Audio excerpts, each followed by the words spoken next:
jemaah salat subuh rahimakumullah. Bersyukur kepada Allah Ta'ala kita hadir dalam majelis ini. Mudah-mudahan Allah istiqomahkan kita hingga akhir hayat kita, dan Allah Subhanahu Wa Ta'ala jadikan anak keturunan kita menjadi orang-orang yang saleh. Amin ya rabbal alamin. Hadirin rahimakumullah, alhamdulillah sebelumnya telah kita bahas mengenai berbagai macam pernikahan dan sebagainya. Tajuk kita ataupun judul kita kali ini adalah tentang wanita yang salihah. Kita sebagai laki-laki, tanggung jawab kita adalah keluarga kita yang bagian perempuan. Maka bukanlah kewajiban perempuan untuk mencari nafkah. Hadirin dirahmati Allah Subhanahu wa taala, kita mulai dengan satu ayat firman Allah Ta'ala dalam surat Al-Fatir ayat 6. Inna syaitana lakum aduwwun fattakhiduhu aduwwa. Hebatnya bahasa Arab beda dengan bahasa kita.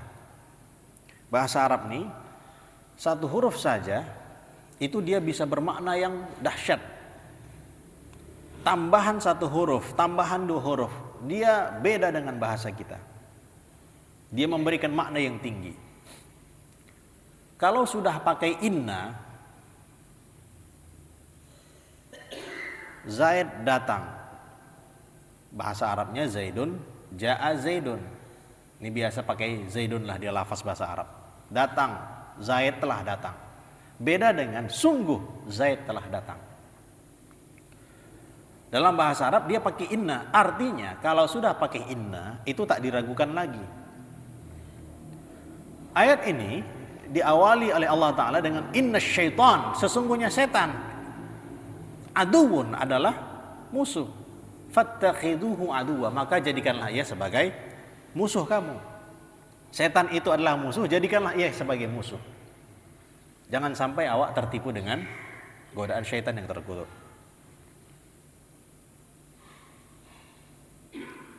Hebatnya ulama-ulama dulu, mereka bukan hanya menjadikan setan itu sebagai musuh, tapi musuh tadi pun bisa khidmat kepada mereka.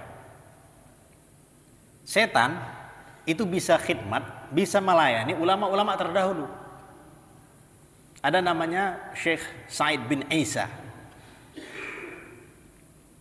Jadi setan ini dia akan mencoba menggoda ulama-ulama. Syekh Sa'id ini nggak bisa digoda, bolak-balik caranya macam-macam. Berkali-kali, bolak-balik, nggak bisa-bisa. Satu ketika, setan ini dia menyamar. Kan memang kan setan bisa berubah bentuk. Dia menyamar. Dia menyamar menjadi apa? Dia menyamar menjadi seorang penggembala. Datang dia kepada Syekh Sa'id, Tuan, izinkan saya untuk khidmat kepada Tuan. Apa mau khidmat ini? Saya penggembala kambing, saya bisa untuk merawat kambing. Oke, silakan. Nah, orang-orang seperti ini, ya orang-orang yang dekat dengan Allah Ta'ala, mereka bisa melihat siapa yang ada di hadapannya. Baru hari Jumat kemarin, saya ada tamu dari Jakarta, Kiai dari Jakarta, Kiai Abdi nama beliau. Itu beliau bisa melihat siapa habaib dengan siapa yang tidak. Iya. Gimana caranya Kiai kalau supaya mengetahui siapa itu keturunan Nabi dengan siapa yang tidak? Di sininya ada cahaya katanya. Di sininya ada cahaya. Orang-orang yang keturunan Nabi itu di antara jidatnya ke keningnya ke atas itu ada cahaya. Saya sering jumpa begitu. Dulu saya pernah ada dagang dengan seorang habib namanya Alek katanya. Nggak tahu saya sebetulnya dia itu habib. Nggak tahu sebetulnya dia tidak memperkenalkan dirinya sebagai seorang habib. Tapi dia presentasi dan sebagainya. Bib, ente ini kan keturunan Rasulullah. Coba terangkan yang baik, yang benar dulu lagi gitu. Terkejut dia. Ente dari mana tahu aneh habib? Jadi intinya bahwa ada orang-orang yang dapat seperti itu. Syekh Sa'id bin Isa tadi itu beliau mengetahui siapa yang di depannya nih. Ternyata memang setan. Ya sudah, silakan kerja. Dia pun menggembala kambing. Kerja terus. Satu ketika datang arifin. Ini memang orang-orang dulu memang dahsyat ya rohani mereka. Orang arifin ini orang-orang yang dekat juga dengan Allah Ta'ala. Datang kepada Syekh Sa'id bin Isa, terkejut. Syekh, ente tahu siapa yang tadi itu? Yang kerja dengan ente? Tahu. Mulai sejak dia datang, aku sudah tahu bahwa dia ini setan. Setan yang tadi itu, yang dia kerja penggembala kambing tadi, dia dengar, aduh, ternyata dia dah tahu dari awal aku nih. Terakhir dia pun pergi. Ya, itu ulama-ulama terdahulu seperti itu. Bahkan ada namanya Habib Muhammad bin Isa, Habib Muhammad bin Hasan, Muhammad bin Hasan Jamalul Lail. Jamalul Lail ini adalah marga keturunan Rasulullah juga. Termasuk sultan-sultan di Malaysia itu Jamalul Lail, keturunan Rasulullah. Itu Syekh Muhammad bin Hasan Jamalul Lail ini menjadikan setan ini sebagai pembantunya. Kerjaannya adalah menggarap sawah dengan mengairinya. Itu tugas daripada setan kepada ulama-ulama terdahulu. Nah, hadirin rahmatillah subhanahu wa ta'ala. Setan ini menggambar-gemborkan sekarang ini ya, zaman sekarang, emansipasi wanita dalam segala hal. Semuanya mesti rata antara laki-laki dan perempuan. Padahal sejarah membuktikan tak bisa ya, disamakan antara perempuan dan laki-laki, tak bisa. Sehebat-hebatnya laki-laki tak kuat untuk mengangkat janin 9 bulan dalam perutnya. Tak kuat kita, Pak. Kita letakkanlah buah kelapa di perut kita tentenglah 1 harian, nggak kuat kita. Apalagi untuk melahirkan, dahsyatnya sangat sakit sekali. Maka dengan rahmat Allah Subhanahu wa taala, ini sumpahnya setan supaya wanita-wanita ini digoda ya, supaya keluar daripada rumah. Dan ini juga tanggung jawab kita. Ini kajian kita khususnya untuk diri kita, supaya kita memahami bahwa hak wanita itu tinggi. Summa la'atiyannahum min baini aydihim, dari depan, dari belakang, dari kanan, dari bawah, setan menggoda kita. Nah, sejarah membuktikan bahwa wanita dahulu tidak ada harganya. Ya, wanita dulu tidak ada harganya. Islamlah yang memuliakan mereka. Ini diterangkan dalam Fawaidul Mukhtarah, juga diterangkan. Kemudian dalam Syekh Ali, beliau dalam kitab mengenai fadilah wanita salihah, bahwa dulunya wanita itu layaknya binatang ternak yang dijual belikan. Kita mungkin tidak merasakan zaman sekarang, tapi zaman dahulu begitulah. Wanita tidak ada harganya, seperti binatang ternak. Lelaki sebagaimana binatang buas, sedangkan perempuan binatang ternak, diperjualbelikan. Ini kita lihat zaman terdahulu. Untuk orang Yunani, ya, orang Yunani, apa mereka katakan terhadap wanita? Wanita itu adalah sumber musibah. Orang Yunani yang kita anggap Plato, Aristoteles, yang dengan filsafat-filsafatnya begitu hebat, ternyata merendahkan wanita. Mereka mengatakan wanita adalah sumber musibah, petaka, tak cocok untuk satu meja. Kalau makan orang tuh dalam satu meja nggak cocok, gigi.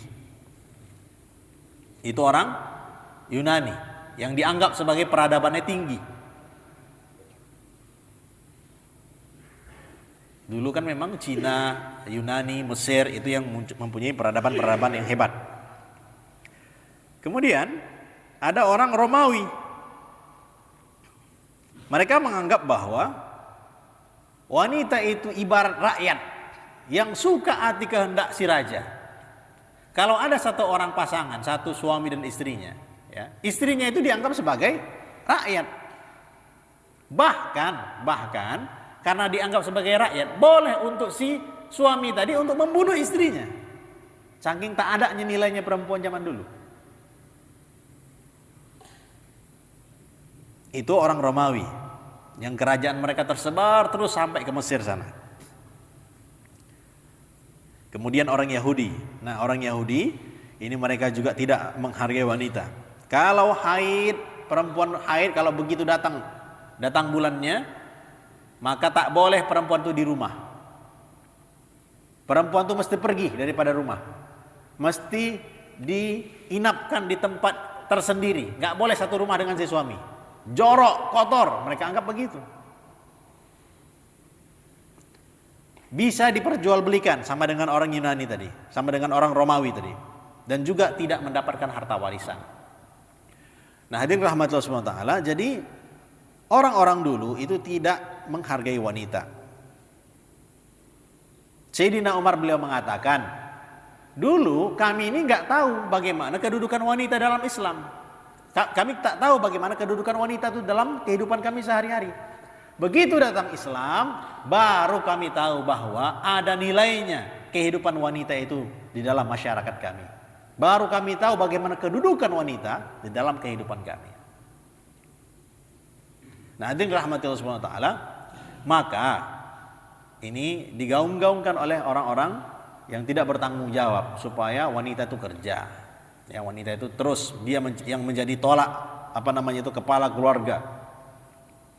Dia yang menjadi tanggung jawabnya untuk mencari nafkah. Suaminya duduk di rumah, suaminya di rumah, perempuan yang kerja. Ini kita bayangkan ini. Perempuan bekerja, ya kurang lebih 8 jam mereka bekerja. Jadi jam 8 pagi terus sampai jam 4, kadang jam 5, jam 6 kadang-kadang dengan perjalanan ini panjang. Sehingga karena saudara-saudaranya tidak bertanggung jawab, ini ya, bahwa yang bertanggung jawab atas perempuan adalah keluarganya laki-laki, ayah, kakeknya, saudara laki-lakinya. Itu sebetulnya tanggung jawab kita. Perempuan tidak bertanggung jawab untuk mencari nafkah. Boleh mereka mencari nafkah jikalau memang sudah tidak ada, keluarganya ini tidak ada yang bisa bertanggung jawab. Kalau memang tidak ada yang bisa diharapkan, mungkin sakit dan sebagainya. Tetapi poinnya bahwa anak perempuan, saudari perempuan, keluarga kita yang perempuan itu adalah tanggung jawab laki-laki.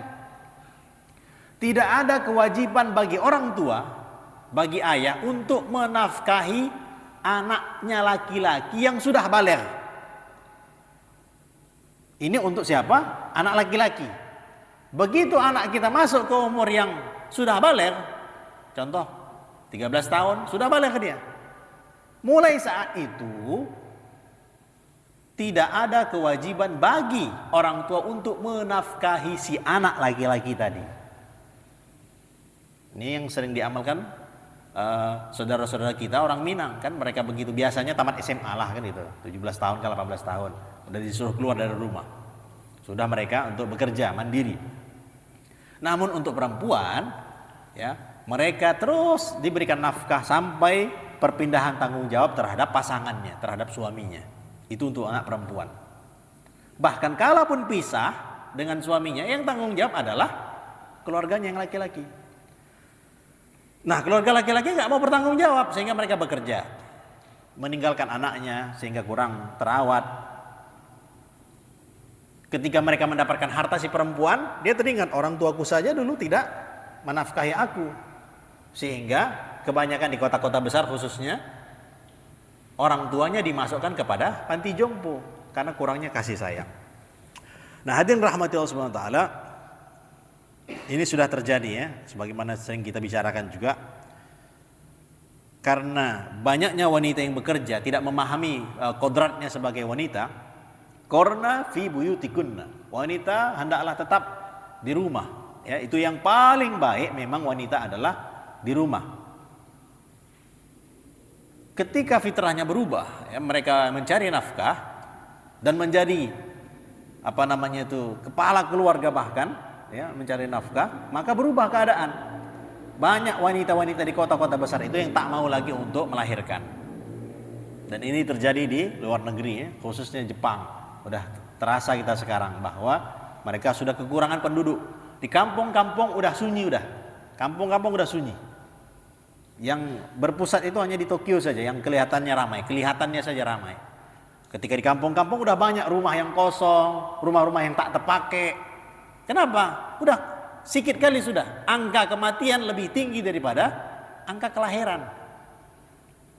Tiap tahun itu sekitar 450 sekolah yang tutup.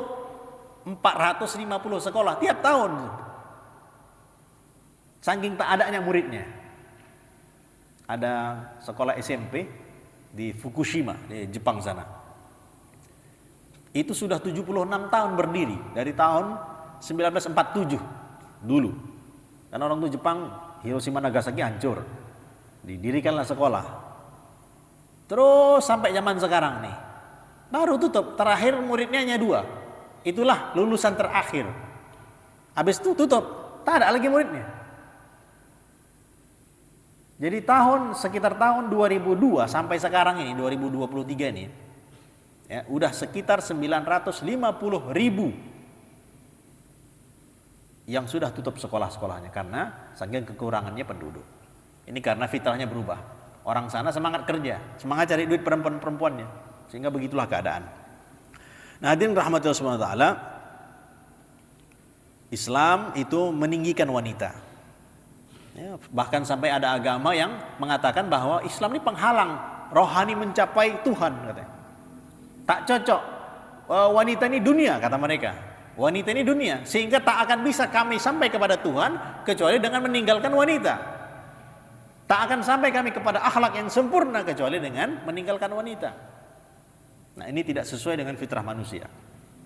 Nah, hadirin rahmatullah subhanahu wa ta'ala, maka akramun nas, ya, sabda Nabi Muhammad SAW dan diterangkan oleh para ulama bahwa semulia-mulianya orang adalah yang menghargai perempuan, yang menghargai wanita. Wanita kalau solihah itu dahsyatnya luar biasa. Beda dengan kita. Iman kita kuat, alhamdulillah. Tapi perempuan ketika mereka imannya kuat bahkan lebih dahsyat daripada 70 orang wali. Begitu hebatnya perempuan ini. Maka hadirin rahmatullah subhanahu wa ta'ala, kuatnya iman, kuatnya amal seorang perempuan itu bergantung kepada si laki-lakinya, baik suami maupun ayahnya. Bagaimana hebatnya perempuan itu tergantung bagaimana si ayahnya atau si perempuannya. Tenangnya si perempuan itu bergantung dengan tenangnya laki-laki. Maka hadirin rahmati Allah, kita usahakan ya supaya kita tenangkan orang-orang perempuan-perempuan kita, istri-istri kita. Mengapa? Kalau orang perempuan kita, istri kita tenang, mereka akan mudah untuk dalam mendidik anaknya. Pondasi agamanya itu akan kuat kalau kita kuat agamanya. Maka as-sabar ala su'i imra'atihi, sabar atas buruknya tingkah daripada istrinya, maka itu dia akan mendapatkan pahala sebagaimana Nabi Ayub alaihi salatu wassalam. Buruk bagaimana nih? Buruk perangai yang tidak keluar daripada syariat, yang mungkin mengeluhlah dan sebagainya. Ya, ini orang perempuan lah begitu. Ya, sebagaimana dikisahkan Syekh Abdurrahman Bajalhaban, ya, Syekh Abdurrahman Bajalhaban, kemudian Syekh Rifai. Syekh Rifai seorang wali besar, hebat beliau, thariqah yang tinggi. Beliau dimimpikan oleh muridnya, Tuhan begitu dahsyat makom Tuhan, ya, itu di dalam mimpi pembicaraannya. Si murid santrinya itu melihat Syekh Rifai berada dalam derajat yang tinggi. Ketika besok paginya itu mimpi nggak diceritakan pada gurunya, enggak. Malah si murid tadi melihat si gurunya sedang dihina-hina oleh istrinya. Bahkan karena dulu istilahnya zaman sekarang ini wajan hitam, ya, wajan hitam kena ke bajunya Syekh Ahmad Rifai. Saking buruknya perangai istrinya, ya, marah-marah dan sebagainya, seperti terhinakanlah Syekh Ahmad Rifai. Maka santri tadi bermusyawarahlah dengan santri-santri yang lain. Ayo kita kumpulkan uang. Kayaknya nggak cocok lagi nih, istri Syekh kita nih kurang ngajar dengan tuan guru kita nih. Kita kumpulkan uang. Berapa mengumpulkan uang? Sekitar 500 dinar. 500 dinar. Jadi mahal, ya, sampai kurang lebih 1,7 M dikumpulkan anak-anak itu, santri-santri itu. Setelah terkumpul uangnya diberikan kepada Syekh. Syekh, ini uang untuk tuan 500 dinar. Terkejut Syekh. Ya, untuk apa uang nih? Tuan, sudahlah, engkau putuskan saja hubungan dengan istri Tuan. Ini kami serahkan sebagai gantinya mahar Tuan. Oh, tak usah, uang ini tak usah. Maka disampaikan Syekh tadi kepada santri tadi. Kamu tahu apa yang kamu lihat kemarin? Kamu tidak akan mimpi yang kemarin, kecuali aku disebabkan karena sabarnya aku pada istriku yang sekarang ini. Tidak akan kamu dapati aku mendapatkan derajat yang tinggi di sisi Allah, kecuali karena aku bersabar terhadap perangai istriku yang buruk ini. Si santri tadi pun terkejut, ya, bahwa ternyata Syekh mengetahui mimpinya yang kemarin. Sama dengan Syekh Abdurrahman Bajal Haban, ya. Beliau sabar terhadap istrinya.